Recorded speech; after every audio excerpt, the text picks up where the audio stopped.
राधे राधे। जय गुरु जी। आप सभी लोगों का स्वागत है आज की क्लास में।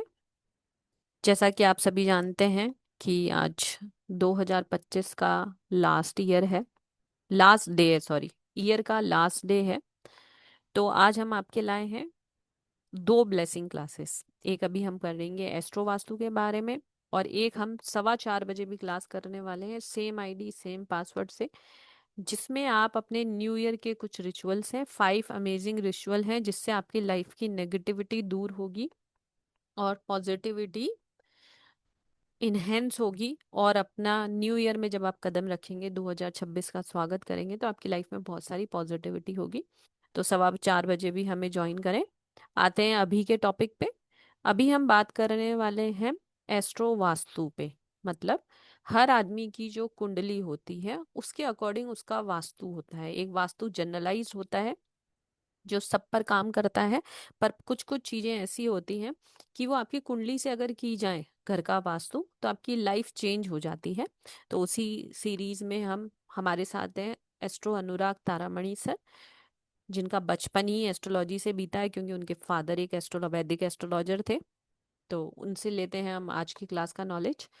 स्वागत है Anurag sir. Radhe Radhe. Radhe Radhe ma'am.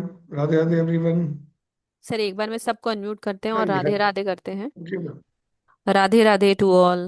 Radhe Radhe Radhe. Radhe. Radhe Radhe sir. Radhe Radhe सभी गुरु को राधे जी। राधे राधे राधे, जय सर। माँ, जय श्री काल जय श्री भैरव। महाकाल। जय श्री आप महाकाल। सब, आप सभी का स्वागत है क्लास में। प्रणाम सर, प्रणाम। नमस्कार जी, नमस्कार। राधे राधे सर। राधे राधे जी, सभी को राधे राधे।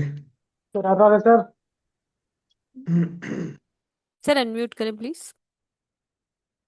आज एक बार फिर हम एस्ट्रो भारत के इस मंच पे एकत्र हुए हैं 2025 की अंतिम दिवस पे।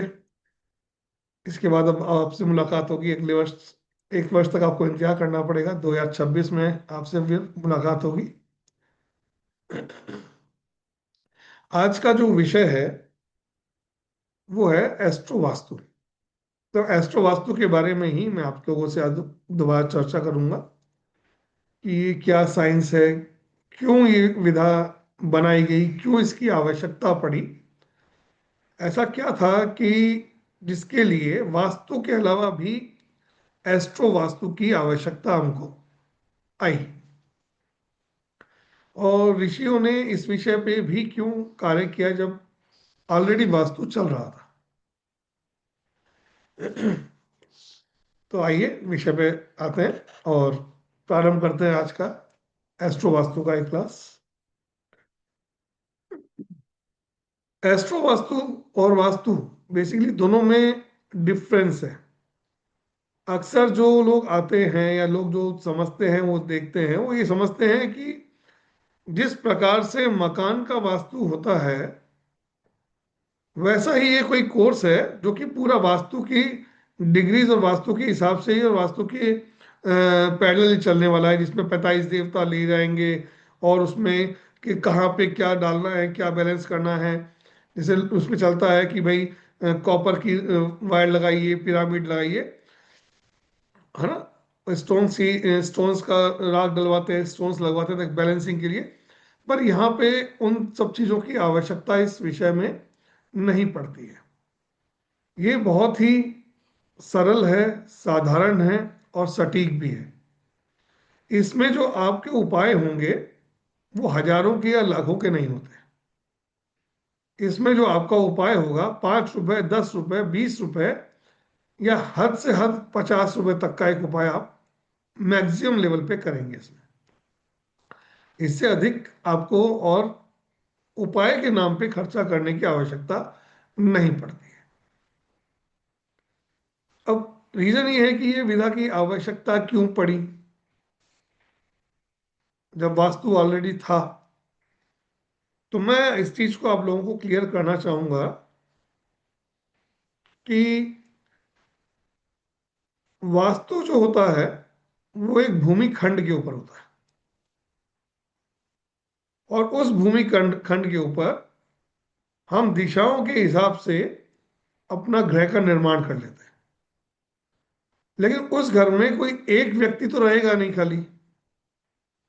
उस मकान में, उस प्रॉपर्टी में आप रहेंगे, आपका परिवार रहेगा, आपका पूरा कुटुंब भी हो सकता है कि आपके फादर के अगर 4 बेटे हैं तो आप 4 भाइयों के साथ, 4 परिवारों के साथ में 20, 30, 50, क्योंकि भारतीय सभ्यता के हिसाब से देखा जाए तो साझा परिवार होता है लोगों का अक्सर।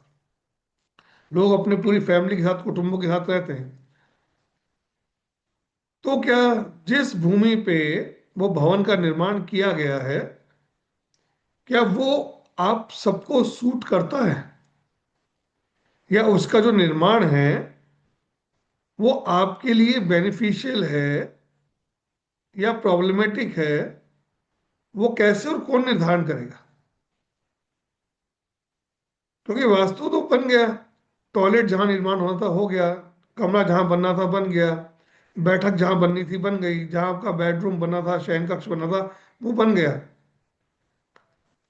और जब इतना बड़ा कुटुंब, इतना बड़ा परिवार वहां रहता है, तो आपको कौन सा मिलेगा ये आपकी चॉइस नहीं है।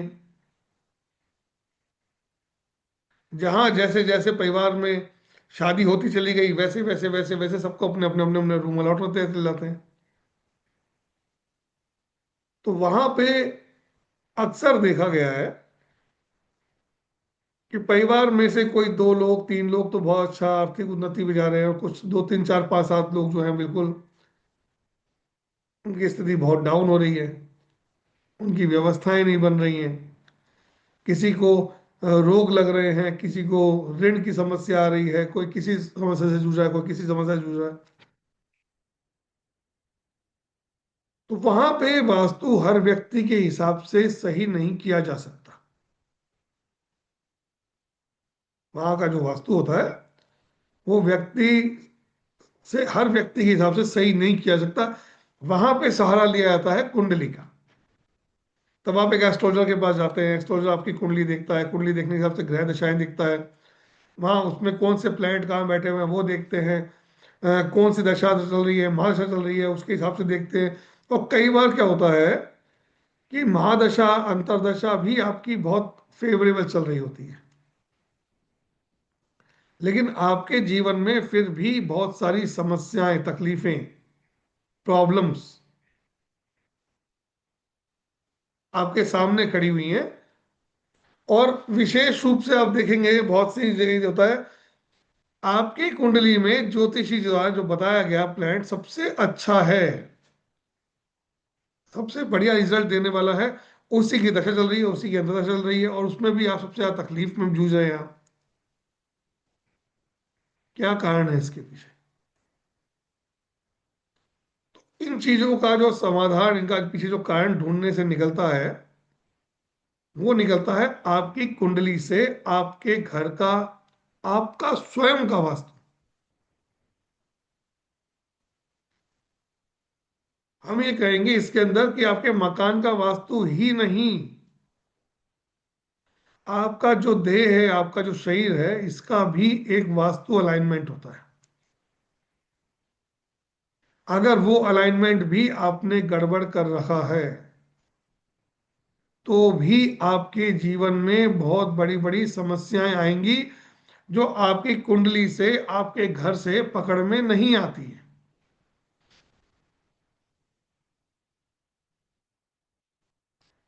इसका एक एग्जाम्पल लेता हूँ, आपको समझाने का प्रयास करता हूँ, लेकिन उससे पूर्व मैं आप लोगों से निवेदन करूंगा कि प्लीज अपना कैमरा ऑन रखें, है ना।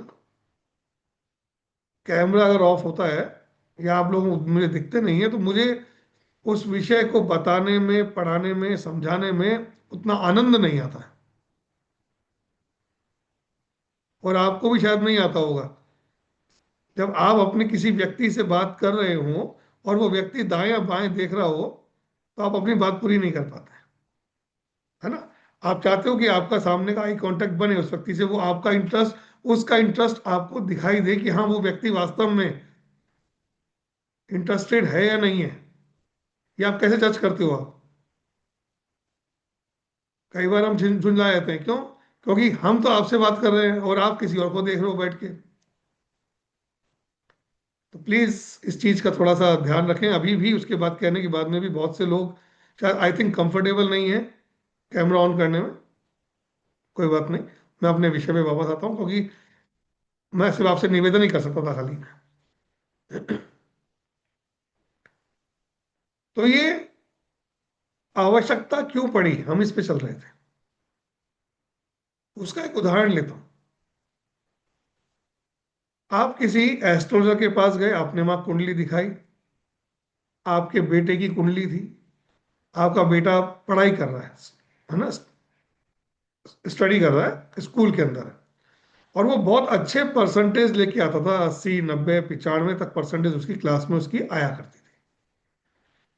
अचानक से आप देखें कि कुछ समय से उसके अंदर एक अजीब सा फियर आ गया है, भय आ गया है, उसका पढ़ाई से मन उचाट हो रहा है, वो पढ़ नहीं पा रहा है, या उसकी पढ़ाई में ब्रेक आ गया है, या उसको एग्जाम देते वक्त उसके अंदर एक फियर आ गया है। आप परेशान है, आप किसी ज्योतिषी के पास गए, ज्योतिषी को कुंडली दिखाई, आपने कुंडली देखने के बाद उन्होंने कहा कि नहीं साहब, यहाँ तो कोई ऐसा दिख नहीं रहा, बुध की पोजीशन भी अच्छी चल रही है, बुध के साथ सूर्य का संबंध भी बन रहा है, सफलता भी दिखा रहा है, ये भी हो रहा है, अच्छा दिख रहा है, सब कुछ दिख रहा है, लेकिन समस्या तो वहीं खड़ी है। तो उन्होंने बोला कि काम कीजिए, आप हनुमान जी के मंदिर जाइए, हनुमान जी भय हटाते हैं, हनुमान जी के पाँव का से सिंदूर लेके मस्तक पे लगाइएगा, और हनुमान जी की पूजा कीजिएगा, ऐसा कीजिएगा। आप सब काम कर रहे हैं, माँ सरस्वती का मंत्र दे दिया, गणेश जी का मंत्र दे दिया, आप कर रहे हैं, लेकिन समस्या नहीं हट रही है।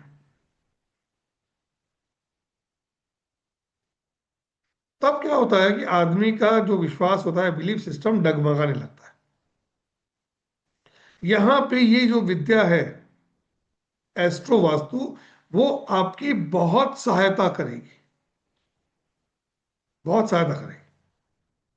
कैसे, मैं समझाता हूं। पिछले वेबिनार में जो भी उपस्थित थे सबको मैंने बताया था कि हमारे ग्रहों की दो प्रकार की दृष्टियां होती हैं। एक दृष्टि होती है जो कि हमको पॉजिटिव मिलती है, या कि हमारी एनर्जी को इनहेंस करती है, और एक एक दृष्टि होती है जो कि हमारी एनर्जी को डाउन करती है, प्रॉब्लम्स क्रिएट करती है, हर्डल्स लाती है, तकलीफें पैदा करती है। ठीक है। उस छात्र, जो बच्चा जो बहुत अच्छा था पढ़ाई में, बच्चा था, लेकिन वो अचानक से उसका स्टडी से डर लगने लगा है, फियर होने लगा है, पढ़ नहीं पा रहा है, ध्यान उसका भटक रहा है। क्यों? कहीं से उसके तीसरे भाव पे, जो कुंडली का भाव नंबर 3 है, या हाउस नंबर 3 है, या खाना नंबर 3 है, या घर नंबर 3 है, जिससे भी आप उसको जानते हैं, उस पे मंगल की कुदृष्टि आ गई। मंगल उस घर को अपने नेगेटिव दृष्टि से देख रहा है, यहां दृष्टि की बात कर रहा हूं। तो जब मंगल वहां पे अपनी दृष्टि को नकारात्मक रूप से डालेगा, तब क्या होगा? वहां के जो आपके रिजल्ट्स हैं वो डाउन होंगे, खत्म होंगे। आपका जो साहस है, आपका जो पराक्रम है, आपका जो करेज है, आपकी जो राइटिंग स्किल है, आपकी जो कम्युनिकेशन पावर है, आपका जो एक्सप्रेशन है, ये सब थर्ड हाउस से आता है। तो वहां पे मंगल ने डाल दिया, तो उस चीज को उसने खराब करना प्रारंभ कर दिया। और इसी समय विशेष में वो छात्र किसी मंदिर चला गया। वहां मंदिर में गया तो पंडित जी वहां डोरे बांध रहे थे, लाल रंग के डोरे बांध रहे थे, तो पंडित जी ने उसने हाथ बढ़ा दिया, तो वो भी वहां लाल रंग का डोरा बंधवा के आ गया हाथ में अपने। मंगल पहले ही परेशान करने आया हुआ था, और उसने हाल हाथ लाल रंग का डोरा अपने हाथ में और बांध लिया। तो हाथ, तीसरा नंबर जो 3 नंबर जो भाव होता है, जो हाउस होता है, वो हमारे हाथों का होता है, हमारे शोल्डर्स का होता है, हमारे हैंड्स का होता है। अर्थात क्या है कि मंगल पहले ही परेशान करने आया था, ऊपर से उसने परेशानी का लाल धागा और बांध लिया। अब आप कहोगे साहब, पंडित जी का लाल धागा, पूजा का धागा, मंदिर का धागा खराब कैसे हो सकता है? नहीं हो सकता है, लेकिन उस व्यक्ति के लिए, उस समय के लिए वो चीज नकारात्मकता लेके आई थी। तो जैसे ही पंडित जी ने उसका लाल रंग का धागा बांधा, उसके बाद में धीरे धीरे करते करते करते करते उस बच्चे की एनर्जी डाउनवर्ड जाने लगी। हाथ में पसीना आने लगा, पेन लेके बैठता है पसीना आने लगता है, एग्जाम का सोचता है तो उसका अंदर से कब कभी छूटने लग जाती है। किताबें खोल के बैठता है तो उसको उसका ध्यान भटक जाता है, समझ नहीं आता कि ये मैंने पढ़ा था, अब मैं भूल कैसे रहा हूँ, मुझे याद क्यों नहीं आ रहा, मैं कर क्यों नहीं पा रहा। सिर्फ एक छोटी सी गलती, एक छोटी सी भूल, एक लाल रंग का धागा। यहां पे जो आपकी मदद करेंगे वो करेंगे एस्ट्रो वास्तु का एक्सपर्ट, जिसको इस विधा का ज्ञान है। वो क्या करेंगे, जब जाएंगे देखेंगे, कुंडली लगाई, कुंडली खोली, उन्होंने दृष्टि चेक की, मालूम चला कि उसके नवें भाव से उसके तीसरे भाव के ऊपर मंगल ने अपनी कुदृष्टि डाल रखी है। यहां से हमें मंगल को कमजोर करना है, और हमने क्या किया, मंगल को बल दे दिया। और हाथ पे लाल रंग का धागा, लाल कलर मंगल का प्रतीक होता है। 3 नंबर जो भाव है तीन, वो हमारे हाथों का होता है। तो यहाँ पे हमने क्या किया, लाल रंग का धागा बांध के मंगल को और प्रबलता दे दी, उसको और फ्रीडम दे दी, और फ्री विल दे दिया कि जाओ तुम और उत्पात मचाओ और प्रचंड रूप से इसको खराब करो। उस वक्त सिर्फ और सिर्फ उस बच्चे के हाथ से उस लाल रंग का धागा खुलवा देना एक महान रेमेडी बन जाएगा। सिर्फ एक लाल रंग का धागा उसके हाथ से खोल के हटा देना ही एक रेमेडी है, क्योंकि वहां से मंगल को हमने क्या किया, मंगल को रिमूव कर दिया। पहली चीज, हमारे बॉडी के ऊपर मैंने क्या कहा था, अभी आपको बताया था कि आपका शरीर भी एक वास्तु की तरह काम करता है। दूसरा, हमने देख लिया कि आपके तीसरे भाव पे मंगल की नेगेटिव एनर्जीज काम कर रही है। अब हमें क्या करना है, आपके घर के नॉर्थ ईस्ट डायरेक्शन में जो भी मंगल से संबंधित सामग्री पड़ी है, एनर्जीज पड़ी हैं, उन सामान को उस दिशा से उठा के किसी और दिशा में मूव करना है बस। जैसे ये 2 कार्य आप कर लेते हैं, आप देखेंगे कि आपके बच्चे का वापस से वही इंटरेस्ट, वही करेज, वही पराक्रम, वही जो परसेंटेज थी, वो वहां उसकी तरफ वो वापस तेजी से बढ़ने लग जाता है।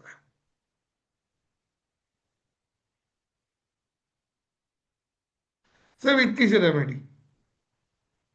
और पंडित जी ने क्या किया, पंडित जी ने हनुमान जी के पास भेज दिया, हनुमान चालीसा का पाठ करो बेटा, हनुमान जी की शरण में चले जाओ, वहां से वो सिंदूर लगा लो। अरे हनुमान जी को बल दिए गए, बल दिए गए। हाँ, हनुमान जी बल बुद्धि के सागर हैं,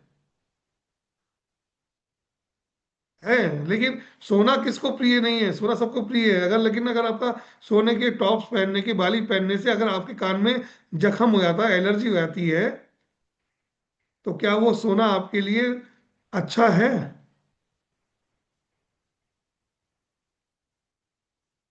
तो यहाँ ये जो विधा है वो ये सिखाती है, ये समझाती है कि आपके लिए कौन सी चीज कितनी बेटर है, कितनी अच्छी है।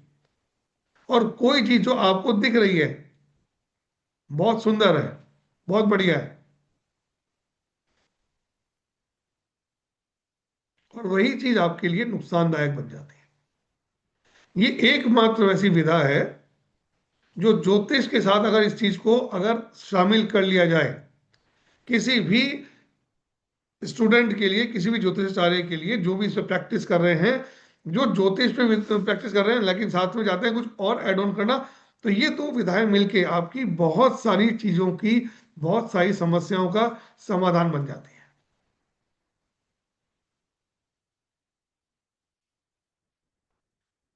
कुछ दिशाएं हैं, कुछ सामग्री है, कुछ सामान है जो कि आपके जीवन में प्रॉब्लम्स क्रिएट कर सकते।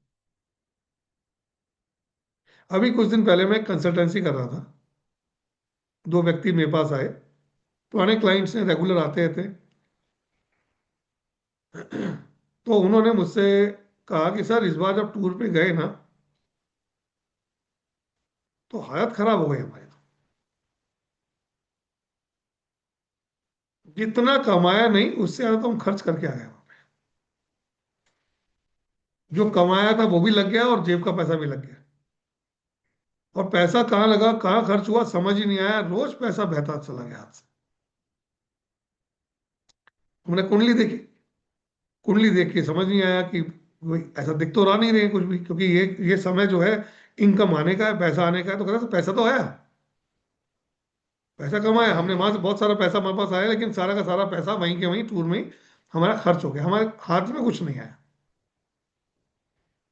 तो मैंने वहां एक सारा लिया अपने एस्ट्रो वास्तु का, और मैंने देखा, क्योंकि देखिए कुंडली का 12वां भाव हमारा व्यय का, एक्सपेंडिचर का होता है। आपके जो भी खर्चे होंगे वो आपके 12वां भाव आपका निर्धारित करता है। कुंडली का एक्सपेंडिचर हाउस है वो, व्यय का है, चैरिटी का है, दान का है, मोक्ष का है, इंपोर्ट एक्सपोर्ट का, विदेश का है। बहुत सारे एट्रीब्यूट्स हैं, लेकिन उसमें व्यय भी उसी का एक पार्ट है।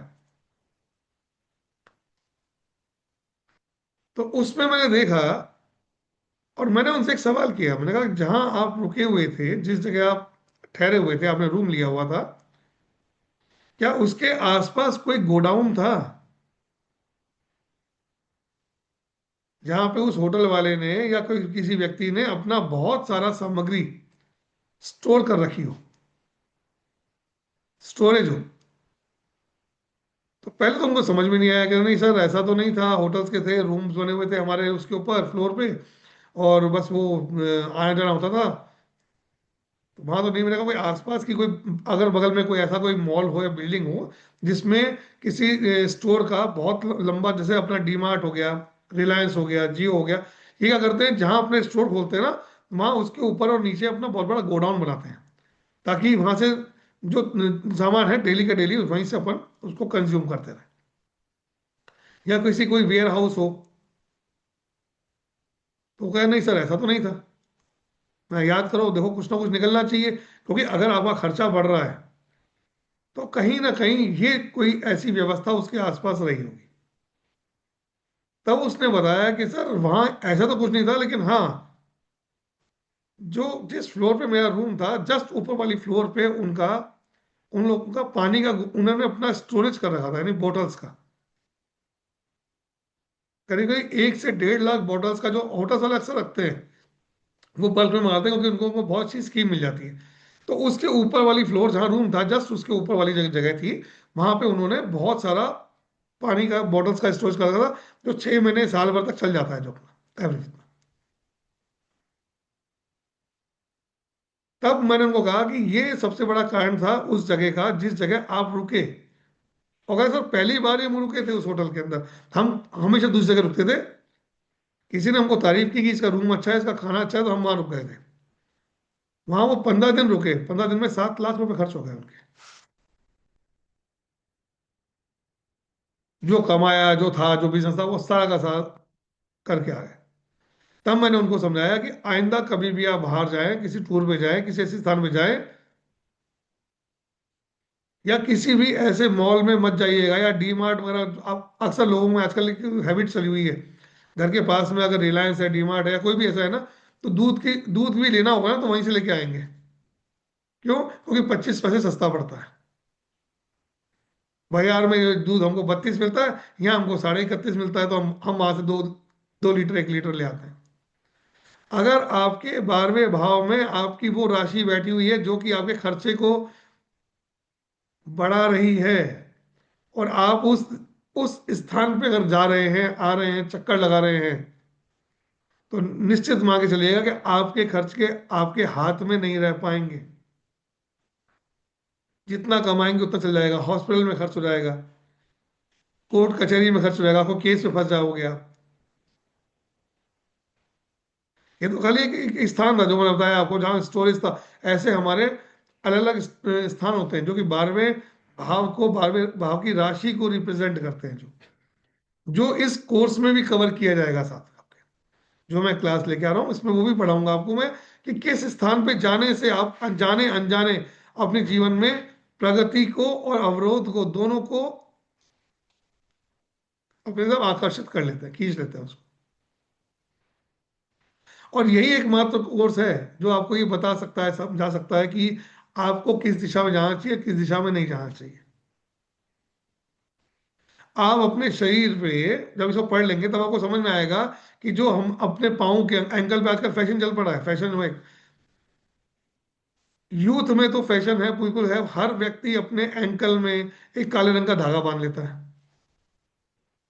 और ये सोचता है कि हमको नजर नहीं लग रही है। अरे भाई, ये उपाय किसी व्यक्ति विशेष के लिए किसी व्यक्ति विशेष ने दिया था। हर उपाय हर व्यक्ति के लिए नहीं होता है। हमारे यहाँ क्या एक प्रथा चल पड़ी है, एक सिंपल से साधारण सी चीज है। अगर किसी व्यक्ति ने किसी के घर के गेट के बाहर विंड चैम देख ली टंगी हुई, तो वो क्या करेगा, सबसे पहले आके अपने घर के गेट के आगे विंड चैम टांग देगा। किसी की घोड़े की नाल देख ली टंगी हुई, ऑरेंज कलर में पोती हुई, उसने लगा रखी है, भाई ये क्यों है, ये नजर नहीं लगती, अच्छा मेरी भी नहीं लगवाऊंगा मेरे हाथ से। किसी ने देख ली, आजकल पोटलियां बिक रही हैं खूब आजकल, नजर की पोटली, इवल आई, टांग दो गेट के ऊपर। आपको पता नहीं है कि वो चीज आपको सूट करेगी या आपको नुकसान करेगी। आप नहीं जानते हैं, आपने क्या किया, नकल कर ली। आज की डेट में मैक्सिमम लोग उस चीज से परेशान हैं जिसको वो जानते ही नहीं है, जिसको समझते ही नहीं है, लेकिन वो अपने घर में आकर्षित करके बैठ जाते हैं और उस चीज से ही अपने बॉडी पे उसको धारण करके बैठ जाते हैं, जिसकी वजह से उनको बहुत परेशानियां होती हैं। और ये परेशानियां हम एस्ट्रो वास्तु के इस एकमात्र कोर्स से हम जान सकते हैं, समझ सकते हैं, पढ़ सकते हैं और उसको बहुत आसानी से, मैंने क्या कहा, 5 रुपए, 10 रुपए, 20 रुपए या 50 रुपए, मैक्सिमम 50 रुपए के अंदर आपका सॉल्यूशन हो जाएगा उस चीज का। सिर्फ एक स्केच पेन का सेट ला कर रख लीजिए घर में आप, उससे आप अपने घर का और अपना खुद का वास्तु सही कर सकते हैं। एक स्केच पेन का सेट, कहाँ आवश्यकता पड़ी, यहाँ गड्ढा खोदो, यहाँ पे 20 पिरामिड डाल दो, यहाँ पे कॉपर डाल दो, यहाँ पे तांबा डाल दो, यहाँ पे ये स्टोन्स लगा दो, ये दिशा तोड़ दो, ये बाथरूम तोड़ दो, ये कमरा तोड़ दो, ये कलर चेंज कर दो, इतनी आवश्यकता ही नहीं पड़ती। आपके घर का छोटा छोटा सामान, आपके घर में रखी हुई धार्मिक पुस्तकें, आपके घर में रखे हुए फ्लावर पॉट्स, आपके घर में रखे हुए आपके सरकारी डॉक्यूमेंट्स, आपके सर्टिफिकेट्स, आपके घर में रखे हुए जो आप जो शो के लिए तलवारें लगा लेते हो, लाके चाकू लगा लेते हो या बंदूक लगा लेते हो, उसको दाएं बाएं खिसकाने से ही आपके बहुत घर का बहुत सारा वास्तु सही हो जाता है।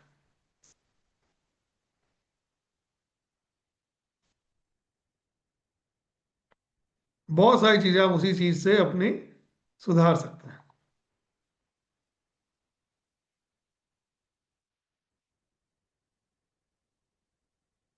तो ये है एस्ट्रो वास्तु की ताकत, जो आपके जीवन को बहुत हद तक आपको चेंज कर सकते हैं। डायरेक्शंस के लिए राजीव जी पूरा पूरा आपको पढ़ना पड़ेगा, समझना पड़ेगा, कोर्स में आना पड़ेगा। वेबिनार बेसिकली क्या होता है, वेबिनार आपको समझाने का एक तरीका है, एक माध्यम है कि किस चीज को अपने जीवन में किस तरीके से आप सुधार सकते हो, किस तरीके से कर सकते हो। लेकिन उसको करने के लिए, अप्लाई करने के लिए आपको बाकायदा उस विधा को समझना पड़ता है, जानना पड़ता है ना। और 1 घंटे के वेबिनार में पूरा का पूरा कोर्स या पूरी पूरी चीज समझाना, बता पाना संभव नहीं है। मैं बता दूंगा आपको 1 मिनट के अंदर, लेकिन जब आप अपनी कुंडली को खोल के बैठोगे तो आप उसी में घूम के रह जाओगे। 3-4 राउंड काटने के बाद आपको चक्कर लग जाएगा और आप गिर जाओगे और आप कहोगे समझ ही नहीं आया कुछ भी। तो थोड़ा सा उसके लिए इस चीज को, थोड़ा विषय को गहराई तक जाना पड़ेगा, थोड़ा समझना पड़ेगा। ये कोई बहुत ज्यादा टिपिकल साइंस नहीं है जिसका हवा बना दिया गया। बहुत सरल, सीधी और सीधी सीधी तकनीकों से हम उस चीज को सुधार सकते हैं जिसके लिए बहुत बड़े बड़े कॉम्प्लिकेशंस क्रिएट किए गए। देखो मैं आपको वास्तु को बताता हूँ, वास्तु जनसाधारण के लिए नहीं था। आज जो हम लोग अपना वास्तु करते फिरते हैं ना, अपने घर का, अपने बाथरूम का, अपने इसका, ये वास्तु हमारे लिए नहीं था। वास्तु डिजाइन किया गया था राजा महाराजाओं के लिए। पूरा वास्तु राजा महाराजाओं के लिए ही डिजाइन किया गया था। इसीलिए पहले जब समय में जो नगर बसते थे, किले बसते थे, उन किलों का पूरा वास्तु सम्मत है सारे के सारे। क्यों? क्योंकि उस समय में राजा के ऊपर ही जिम्मेदारी थी पूरी अपने राज्य की, प्रजा की, सब चीजों की। वही पिता के रूप में सब रहते थे सब पे। आपकी सारी व्यवस्थाओं को करने का जिम्मा जो था वो राजा के पास था। तो राजा अगर समृद्ध है, राजा अगर हर चीज से वो कनेक्टेड है, उसके पास सारी एनर्जीज है, तो वो आपकी सब चीजों के सॉल्यूशन दे सकेगा, प्रॉब्लम को सॉर्ट आउट कर सकेगा। राजा खुद बीमार हो, तकलीफ में हो, उसके पास खुद के पास अपनी व्यवस्थाएं नहीं हो, तो वो आपके लिए क्या करेगा? तो वास्तु जो था वो राजाओं के लिए बना था, सिर्फ राजमहलों के लिए, राजाओं के लिए।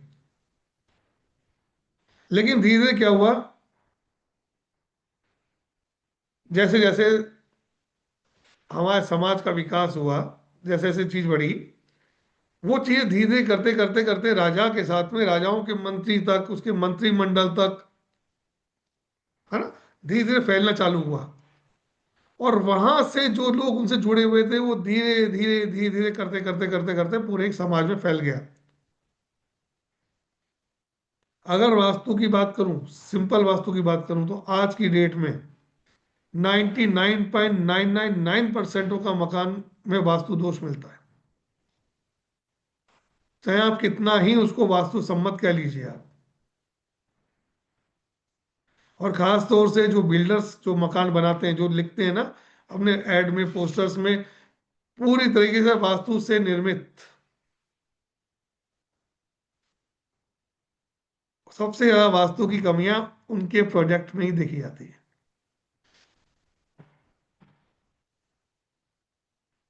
सबसे ज्यादा कमियां उनके में देखी। क्यों? क्योंकि सबसे पहले उनको सबसे सस्ती भूमि खरीदनी है, जो सबसे कम सस्ती रेट में, मरी रेट में, जो डिस्प्यूटेड लैंड होता है ना, वो सबसे पहले वो खरीदते हैं। और वास्तु का सबसे पहला दोष ही वहीं से स्थापित होता है आके। दूसरी चीज, उन्हें छोटी जगह में सबसे ज्यादा स्पेस निकालना है आप लोगों के लिए। हर व्यक्ति आता है कि मुझे कम पैसा देके जहां से आप मिल जाए, तो वो क्या करता है, आपके लिए स्पेस निकालने के लिए वास्तु की चीजों में कॉम्प्रोमाइज करता है। तो वास्तु तो बहुत डिस्टर्ब मिलेगा आपको। अब मिल गया, अब क्या जीवन उसके साथ काटना है?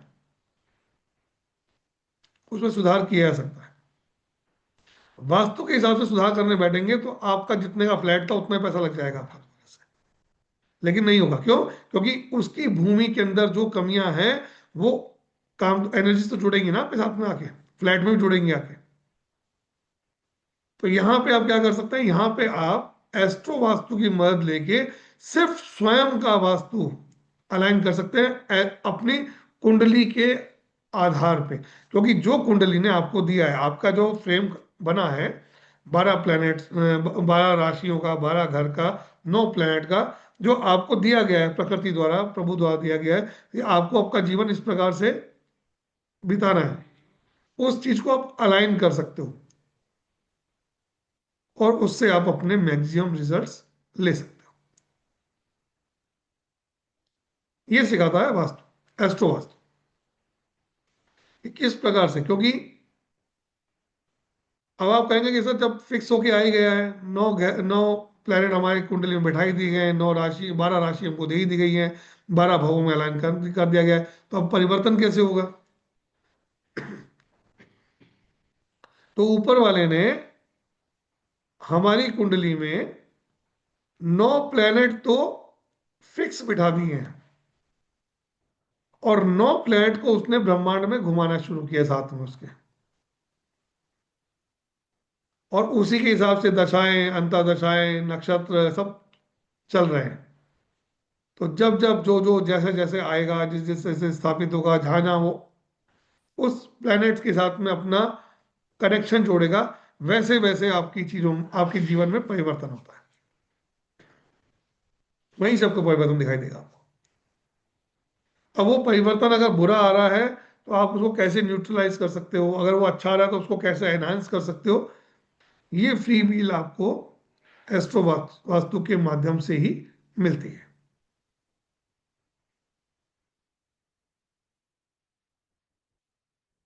ठीक। जी मैम।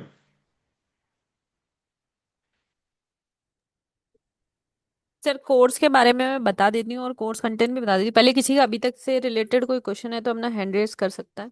प्लीज कोई, अगर कोई आप कुछ इसमें किसी को डाउट हो, कुछ पूछना हो, किसी के मन में कोई संशय है, कोई सवाल हो, तो वो अनम्यूट करके या हैंड रेस करके एक बार अपना क्वेश्चन यहाँ रख सकते हैं।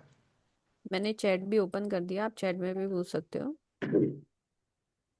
जी मधु मैम। नमस्कार सर। नमस्कार मधु जी। सबसे पहले तो सर नए वर्ष की आपको हार्दिक शुभकामनाएं अग्रिम में। आपको भी। सर आप जो स्केच पेन का बोल रहे थे वो हम्म। बिल्कुल नई बात थी, इसीलिए मैं यह उत्सुकतावश आपसे पूछ रही हूँ कि स्केच पेन के पैकेट रखने के पीछे क्या लॉजिक है। स्केच पेन में आप देखेंगे तो उसमें 7 कलर होते हैं। हाँ जी। 7 कलर से ही सारे कलर्स का संयोजन मिलता है। हमारे प्लैनेट्स कितने हैं? 7 प्लैनेट हैं। हर प्लैनेट का एक कलर होता है। सूर्य का ऑरेंज कलर होता है, जी चंद्रमा का सफेद कलर होता है जी। ना, मंगल का लाल होता है, बुध का हरा होता है, बृहस्पति का पीला होता है, शुक्र का गुलाबी हम्म होता है, शनि का काला होता है। हम्म। हाँ, राहु और शनि को मिलाएं तो ग्रे कलर भी बन जाता है, ब्लू कलर भी बन जाता है, इस तरह से कलर्स बन जाते हैं ना। हमारे 9 जी। प्लैनेट्स के अपने अपने सबके कलर्स होते हैं। कलर में। जी ठीक है। अब जैसे मैंने कहा था आपको कि आपके हाथ में बंधा हुआ लाल धागा आपको नुकसान दे रहा है, जी। और अगर आपको, आप किसी ऐसे जॉब में हो, किसी होटल इंडस्ट्री में हो, आप किसी एयरलाइंस में हो, आप किसी डिप्लोमेटिक पद पे, डिप्लोमेट उसके ऊपर जॉब पे हो, या किसी अच्छे अच्छे पद पे हो, वहां आप, हम्म। आपको ये सब चीज अलाउ नहीं करते वो लोग। अलाउड ही नहीं सर, वहां तो अब सवाल ही अगर नहीं। अगर वहां पे अगर मुझे आपका कोई चीज सही करनी है, हम्म। तो फिर मैं क्या करूंगा? मुझे आपको लाल रंग आपको हाथों में लगवाना है, तो मैं क्या करूंगा? स्केच पेन से लिखने वाली तब मैं बात क्या है। कहूंगा कि आप अपने शोल्डर के ऊपर एक स्केच पेन से एक छोटा सा सर्किल बना लो, वो दिखेगा। शर्टलेस तो कोई घूमते नहीं, सलमान खान तो कोई बनते नहीं अपनी इंडस्ट्री में आके, मतलब फिल्म नहीं इंडस्ट्री में देख संभव सकते हैं खाली मूवीज में आप। तो आप अपने शोल्डर पे उस पर्टिकुलर कलर को यूज करके उसको बैलेंस कर पाएंगे, उसकी एनर्जी बढ़ा पाएंगे। नहीं। डेफिनेटली सर, एनर्जी अलाइनमेंट हो गया बिल्कुल। एनर्जी अलाइनमेंट करना, तो एनर्जी अलाइनमेंट भी करना है, एनर्जी हटानी भी है। तो सबसे इजीएस्ट वे क्या है? अब मैं कहूँ आपको टैटू बनाने के लिए, तो टैटू तो बनाना पॉसिबल नहीं है हर व्यक्ति के लिए, क्योंकि बहुत सी इंडस्ट्रीज ऐसी हैं, बहुत से सेक्टर्स हैं जहाँ टैटू अलाउ नहीं करते वो। क्योंकि डेफिनेटली सर। अगर आप देखेंगे एविएशन इंडस्ट्री के अंदर, अगर आप एयरलाइंस में हैं, आपकी बॉडी पे अगर टैटू है तो आप जा ही नहीं सकते उस इंडस्ट्री के अंदर। एलिजिबल ही नहीं होते। मिलिट्री में नहीं आ सकते आप, डिफेंस में नहीं आ हम्म। सकते, बहुत सी ऐसे सेक्टर है जहाँ आप नहीं आ सकते। अब आपको क्या करेंगे वहां पे आप? तो वहां पे ये जो छोटे छोटे से जो हमने 2-2 रुपए, 5-5 रुपए का स्केच पेन है ना, ये आपके जीवन को बहुत सपोर्ट करता है। ये मैजिक है इसमें। सर, सर एक नॉर्थ ईस्ट में अपने बच्चे के पढ़ने में मन नहीं लगता है, क्या हम्म। करने रखने का बोला था वो मैं सुन नहीं पाई। नहीं, वो बेसिकली वो क्या उपाय था, मैंने कहा था कि उसका तीसरे भाव में, थर्ड हाउस में मंगल का नेगेटिव हिट आ रहा था। हाँ वो तो सुना था सर है ना? मैंने। तो क्या होता है कि हमारी कुंडली दो तरीके से निर्धारित होती है। जी एक, हम अपनी काल पुरुष की कुंडली के अंदर, काल पुरुष की कुंडली जो होती है फिक्स कुंडली होती जी। है ना, और उसके अंदर क्या होता है कि दिशाएं फिक्स होती है उसके हिसाब से ही दिशा। क्योंकि जी सूर्य को जी। हमने क्या मानते हैं, सूर्य पहले भाव में उच्च का होता है, हाँ। अर्थात पूर्व में सूर्य उच्च का हो गया, क्योंकि पूर्व में हम्म। उगता हुआ सूर्य जो होता है जीवन देता है। जी और पश्चिम में सप्तम राशि में जाता हुआ, कालपुरुष कुंडली में सप्तम राशि तुला राशि होती है, वहां जाके वो नीच का हो जाता जी। है ना। ऐसे ही मंगल अगर हाँ देखें, मंगल चौथे भाव में नीच का होता है, 10वें भाव में उच्च का हो जाता है। अर्थात क्या जी। है कि चौथा भाव होता है सुख का, भाव का, कंफर्ट का, रिलैक्सेशन का। तो मंगल पराक्रम है, पराक्रम अगर अपने रुस्त रुस्त रहेगा, खाने पीने एंजॉयमेंट में फंस जाएगा, तो उसकी शक्ति कम कर खत्म हो नहीं जाती है। पाएगा।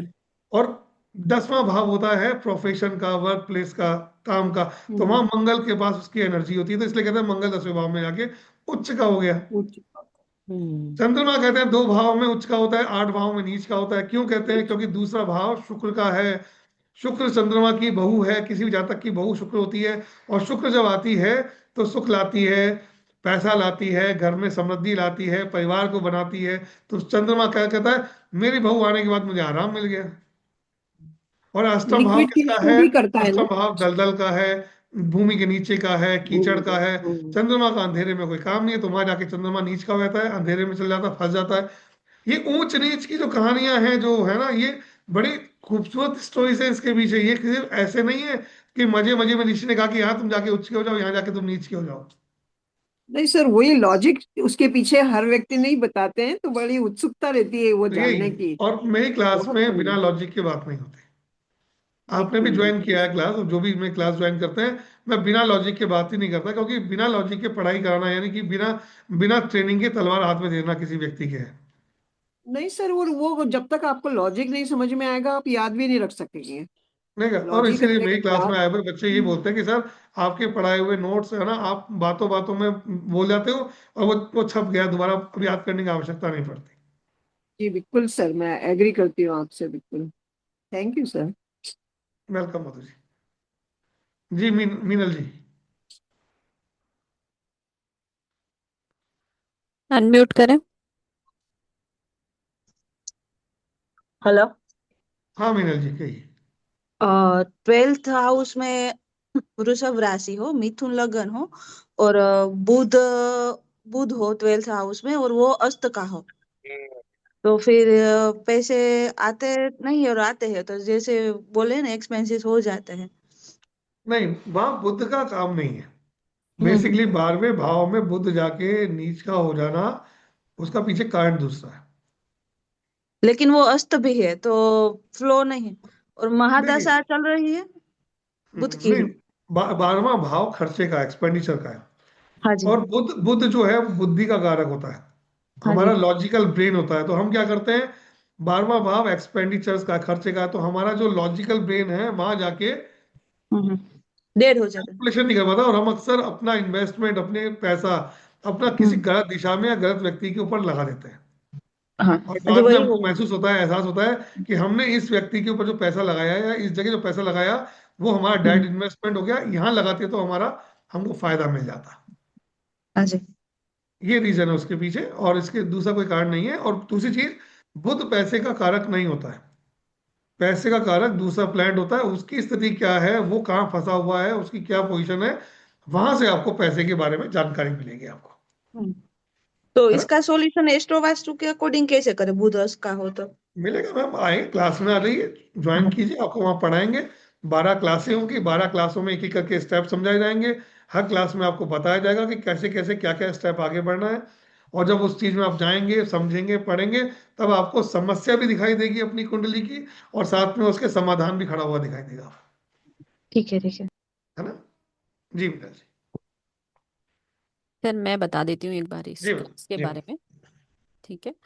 तो जैसा कि अभी हमने जिस टॉपिक के बारे में पढ़ा है उसका डिटेल में मैं आपको बता देती हूँ, क्योंकि सर ने तो अभी ऊपरी तौर पर आपसे बात करी है। तो एस्ट्रो वास्तु की क्लास में क्या होने वाला है कि जो 12 दिन हम पढ़ाई करने वाले हैं, 1-1.5 घंटा डेली का, तो उसमें होने वाला क्या है? पहले तो हम इंट्रोडक्शन करेंगे एस्ट्रो वास्तु का, जितनी भी डायरेक्शन होती हैं, उनके जो स्वामी होते हैं, उनके क्या एट्रीब्यूट्स होते हैं, क्या डिग्री होती है, घर का जो ब्रह्म स्थान होता है वो कैसे होता है, ये सब सीखेंगे। इसके अलावा एस्ट्रोलॉजी का भी इंट्रोडक्शन सीखेंगे, क्योंकि वास्तु और एस्ट्रोलॉजी का मिक्स है ये एस्ट्रो वास्तु। तो एक्सप्लेनेशन ऑफ 12 हाउसेस, 9 प्लेनेट और 12 जो हमारी राशियां होती हैं, उन सब के बारे में हम पढ़ेंगे। फिर उसको कॉम्बिनेशन हम एस्ट्रो वास्तु में पढ़ेंगे कि वास्तु और एस्ट्रोलॉजी दोनों को कंबाइंड करेंगे, और एस्ट्रो वास्तु की डायरेक्शंस पर बात करेंगे। कुछ अच्छे प्लैनेट होते हैं, कुछ बुरे प्लैनेट होते हैं, हर प्लैनेट का हर घर पर एक अलग अलग इम्पैक्ट होता है, वो सब हम इसके अंदर पढ़ने वाले हैं। जी। उसके बाद इसकी एक थ्योरी होती है, जो एस्ट्रो वास्तु का मेन टॉपिक होता है, वो होता है हिट थ्योरी। सर इसके बारे में थोड़ा सा बताइएगा बाद में, मैं एक बार जब जी बंद मैम, करूँ तो। जी जी मैम। हिट थ्योरी ही सबसे इम्पोर्टेंट चीज होती है इस एस्ट्रो वास्तु में, हम वो पढ़ने वाले हैं। नेगेटिव हिट क्या होते हैं और उसके क्या इम्पैक्ट आते हैं, पॉजिटिव हिट क्या होते हैं उसके क्या इम्पैक्ट आते हैं, घर के जो लॉर्ड होते हैं, मतलब जो आपके कुंडली के जो भाव होते हैं उसके अंदर जो लॉर्ड्स होते हैं उनका क्या इम्पैक्ट आता है, हम ये करेंगे। एस्ट्रो वास्तु चार्ट बनाना सीखेंगे। दशा और अंतरदशा में वो सिस्टम कैसे चेंज हो जाता है, क्योंकि एक घर जो होता है उसमें आदमी 90% लोग ऐसे होते हैं जिनका जीवन वहीं शुरू होता है और उसी घर में खत्म होता है, तो वहां पे कुछ चेंज नहीं हो रहा है, फिर भी उनकी लाइफ में अच्छा और बुरा इम्पैक्ट आता है, तो वो दशा और अंतरदशा से आता है। तो वो सब हम इसके अंदर सीखेंगे कि कहीं रखा हुआ एक वॉशिंग मशीन कब आपके लिए पॉजिटिव है और कब आपके लिए नेगेटिव है, ठीक है ना। तो उस बारे में भी हम इसके अंदर सीखेंगे। कुंडली, अगर आपके पास डेट ऑफ बर्थ नहीं है तो आप कुंडली कैसे बना सकते हैं, तो ये कि उनके लिए भी है जिनके पास अपनी डेट ऑफ बर्थ नहीं है और लाइफ में प्रॉब्लम में है, तो आप वो करके भी यहाँ पर सीख सकते हैं। रेमेडीज करेंगे, जो हर चीज का सबसे बढ़िया पार्ट होता है हर कोर्स का, क्योंकि समस्याएं तो हमें बहुत पता होती हैं पर उसका समाधान कैसे निकालना है वही सबसे इम्पोर्टेंट होता है, तो वो हम इस क्लास के अंदर सीखने वाले हैं। कुछ कॉमन प्रॉब्लम्स होती हैं उसके अकॉर्डिंग हम रेमेडीज करेंगे एस्ट्रो वास्तु के थ्रू, जैसे wealth, relationship, health problem, job से related, education, career, foreign settlement, remedies, booster according to दशा और अंतरदशा और मैनी मोर। और जब लाइव क्लास होती है सर की तो बहुत ही प्रैक्टिकल क्लास होती है, वहां पर किसी का भी जो माइक है वो म्यूट नहीं होता है, माइक ओपन होता है, आप अपना क्वेश्चन वहां पर पूछ सकते हैं और कंटिन्यू क्लास कर सकते हैं। पेटीएम, जीपे, फोन पे नंबर आपकी स्क्रीन पर है, 9119117057 पर आप पे कर सकते हैं। स्कैनर है, आप इसका एक स्क्रीनशॉट ले लें। क्लास के बारे में भी बता देती हूँ सर, एक सेकंड दीजिए मुझे।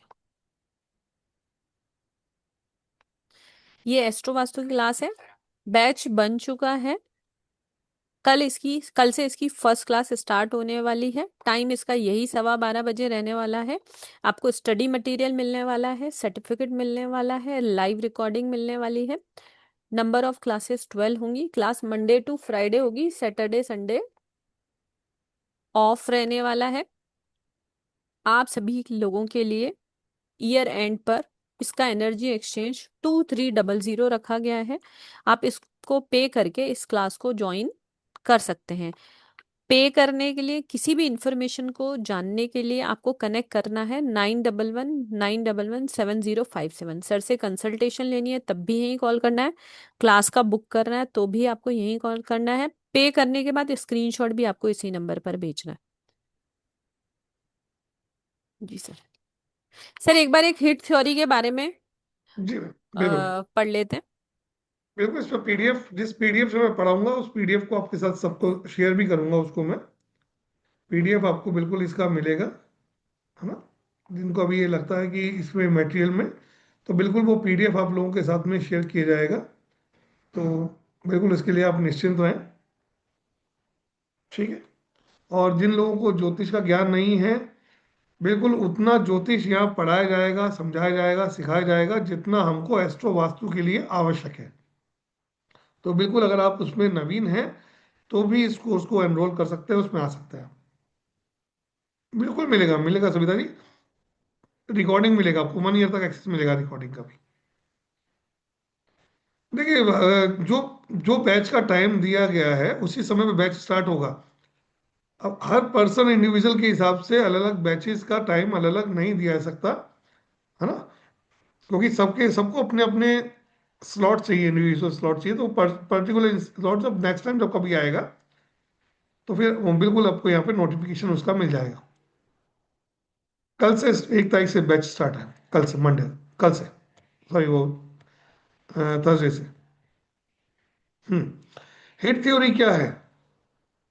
हिट थ्योरी बेसिकली इसका सबसे मेन जो की फीचर है वो है हिट थ्योरी। और हिट थ्योरी जो होती है ये वेस्टर्न एस्ट्रोलॉजी का एक पार्ट है। वेस्टर्न एस्ट्रोलॉजी के अंदर इसके ऊपर हिट थ्योरी पे बहुत डिटेल में काम हुआ है। और उस हिट थ्योरी को जब हमने अपने इन सब चीज़ों पर अप्लाई किया, लगाया, तब देखा कि वो हिट थ्योरी हमारे वास्तु, एस्ट्रो वास्तु के हिसाब से बहुत परफेक्टली वर्क करती है। तो उस हिस्से को हमने केपी एस्ट्रोलॉजी के साथ में उसको अलाइन किया गया, और उसमें जब उसका अलाइनमेंट के साथ हम देखते हैं कि हमारी कुंडली में दो तरह के हिट बनते हैं, एक होता है पॉजिटिव हिट और एक होता है नेगेटिव हिट। पॉजिटिव हिट जो होता है वो आपके जीवन में एनहेंसमेंट लाता है, अच्छा लाता है, आपको समृद्धि देता है, आपको फ्री व्हील मिलता है, आपके जो काम बन रहे होते हैं उसमें और स्मूथनेस आ जाती है, और काम और स्पीड से जल्दी बनने लगते हैं। जो नेगेटिव हिट होते हैं वो आपके लिए ब्रेकर बन जाते हैं। जैसे आपकी गाड़ी 100 की स्पीड चल रही है और सामने स्पीड ब्रेकर आ जाएगा, तो आपको 20 पे आना पड़ेगा, 10 पे आना पड़ेगा। वो हर्डल्स की तरह काम करते हैं। कभी कभी वो इतने बड़े हो जाते हैं कि वो बिल्कुल सड़क पे गिरे हुए पेड़ की तरह हो जाते हैं कि आपको आगे जाने का रास्ता ही नहीं देंगे वो। तो किस तरीके से उसे डील करना है, कैसे उसे निकालना है, वो इसमें बताया जाता है। नेगेटिव हिट बेसिकली क्या होता है? नेगेटिव हिट आपके फॉर्चून, आपके लक को, आपके बनते काम को रोकने, बिगाड़ने का काम करने आते हैं। और पॉजिटिव हिट आपके लक को, आपके फॉर्चून को बढ़ाने के लिए आते हैं। तो यही दो हिट है जो कि इन हिट्स को ढूंढना, इनके फॉर्मूलाज के हिसाब से इनको ढूंढना, निकालना, और इनको फाइंड करके इसको इसका सॉल्यूशन लेना। इसके लिए कोई विशेष अभी फिलहाल कोई सॉफ्टवेयर की आवश्यकता नहीं है।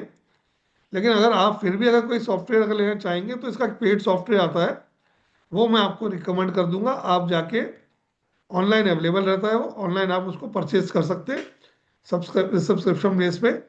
वो बहुत मैजिकल सॉफ्टवेयर है, उससे आपकी बहुत सारी प्रॉब्लम जो है वो सॉफ्टवेयर ही सॉल्व करके देता है आपको।